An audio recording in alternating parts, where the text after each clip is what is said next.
Hello आणि welcome to my channel English word meaning. तर आज आपण 10 शब्द असे घेऊन आले आहोत.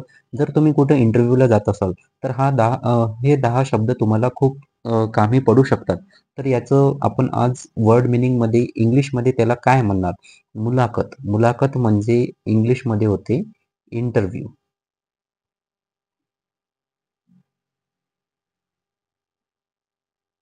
इंटरव्ह्यू. बायोडाटाचं होऊन जाईल इंग्लिशमध्ये रिझ्यूम. रिझ्यूम किंवा रिझ्युमे आपण म्हणू शकतो. त्यानंतर तिसरा शब्द आहे आपला उमेदवार. उमेदवार म्हणजे अ, जे इंटरव्ह्यू द्यायला गेलेलं आहे.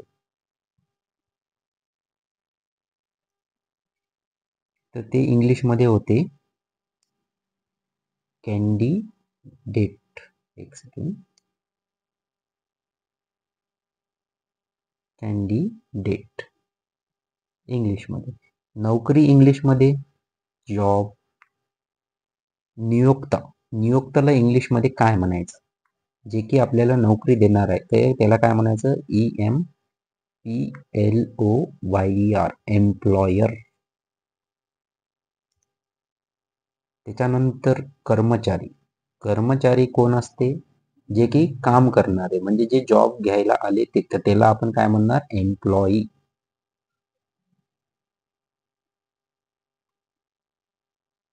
एम्प्लॉई. पद. पदला आपण काय म्हणणार? पोझिशन. पोझिशन किंवा पोस्ट.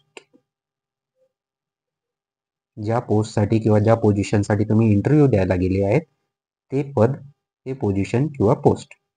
कौशल्य. कौशल्य म्हणजे आपले कौशल्य म्हणजे होणार आहे स्किल्स.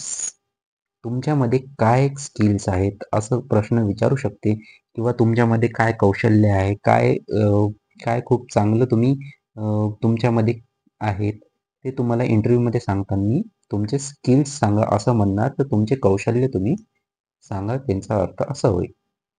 9 आणि 10वा शब्द आहे अनुभव. अनुभव म्हणजे इंग्लिशमध्ये होते एक्सपिरियन्स. EXPERINCE. एक्सपिरियन्स. एक्सपिरियन्स म्हणजे अनुभव. तुम्ही किती वर्ष कुठं काम केलंय, काय केलंय, किती अनुभव घेतलेला आहे, त्यांचं म्हणणं होते एक्सपिरियन्स किती आहे. आणि पात्रता. पात्रताला इंग्लिशमध्ये म्हणतो आपण क्वालिफिकेशन.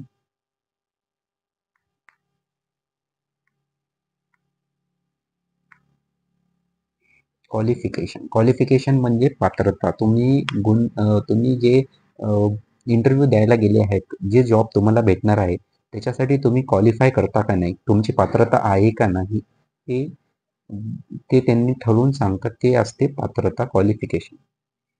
अशाच व्हिडिओसाठी तुम्ही लाईक करा, शेअर करा आणि सबस्क्राईब करा.